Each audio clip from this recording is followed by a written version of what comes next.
Este domingo nós teremos duas leituras principais, teremos mais outras, mas vamos debruçar a nossa atenção sobre o Salmo 15 e também sobre o Evangelho de Mateus, capítulo 5. O Salmo 15, o salmista é considerado um salmo da coleção de Davi, inicia esta narrativa com uma pergunta.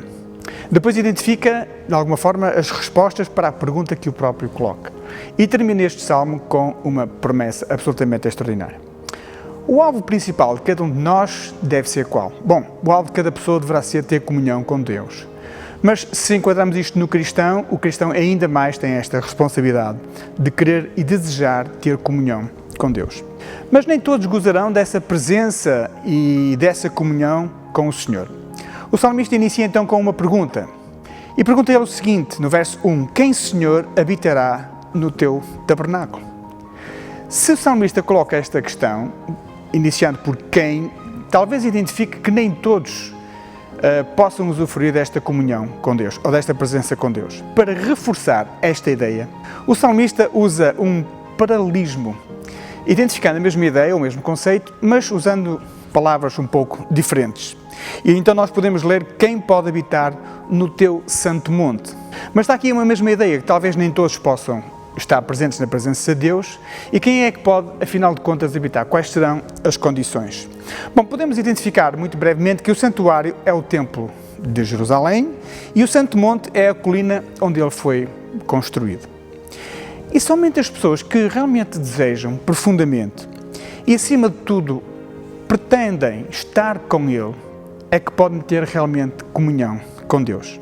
Para essas pessoas, Deus está sempre ao seu lado.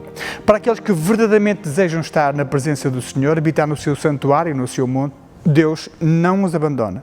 Deus vai trazer proteção e vai trazer vitória. Este salmo dá destaque a esses privilégios daqueles que vivem em comunhão com Deus.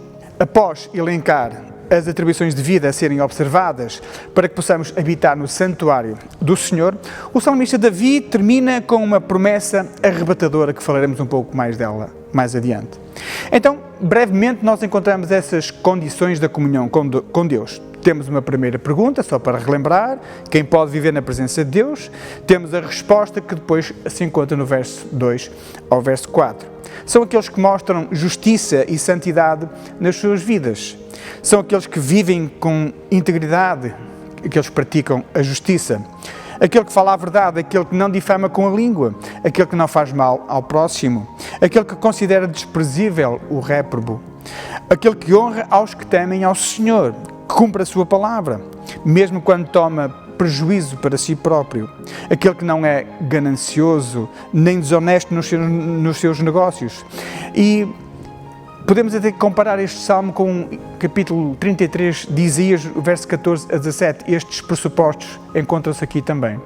Mas quem vive desta forma, quem vive estas condições de comunhão com o Senhor, está na presença do Senhor. E então, no final, vem a tal promessa de que eu tinha falado ainda há pouco. No verso 5 diz, todo o que assim proceder jamais sucumbirá. Todos os que viverem estas condições estarão na presença do Senhor. Não cairão. Têm uma nova alma, uma nova esperança, uma nova vida, uma nova alegria, porque estarão no santuário, no santo monte, na presença do Senhor. E se vivemos desta forma, Deus não vai recusar nenhum de nós. Para compreendermos um pouco melhor aquilo que estamos a falar, talvez fosse interessante pensarmos no nosso próprio santuário, no nosso tabernáculo, na nossa casa.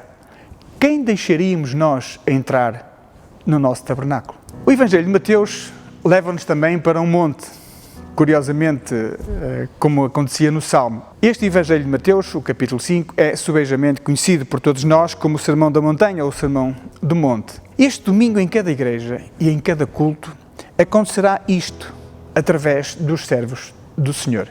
E o isto é o que está narrado no Evangelho. Em primeiro lugar, o Senhor Jesus olha a multidão. Ele não fica indiferente. E ainda que olhe para a multidão, ele vê cada um de per si.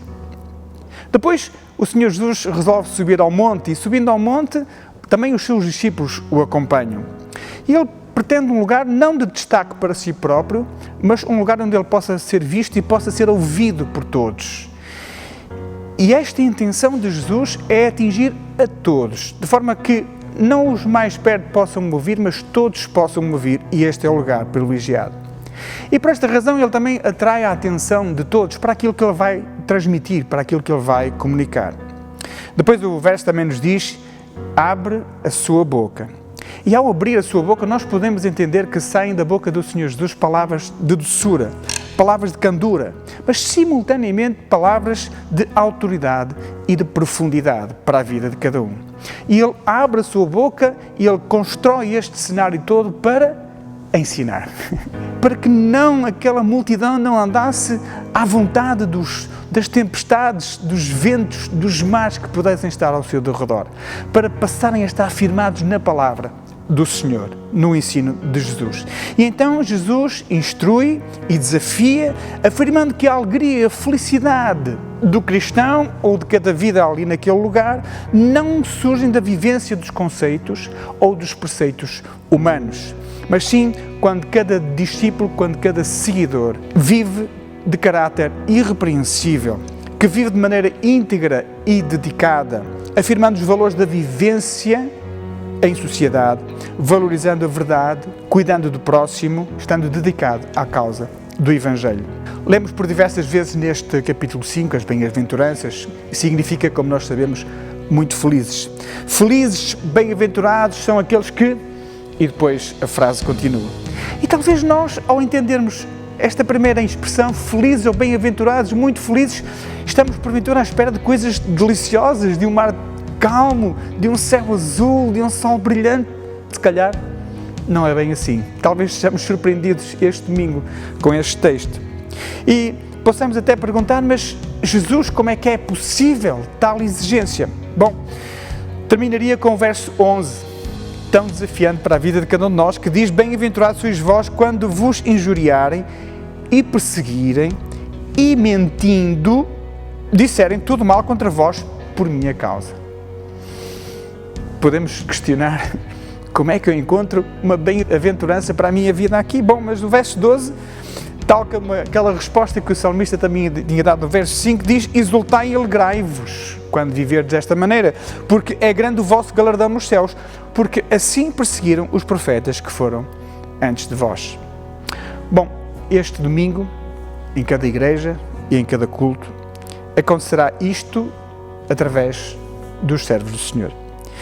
Mas tudo isto só terá verdadeiro significado e sentido se eu estiver presente.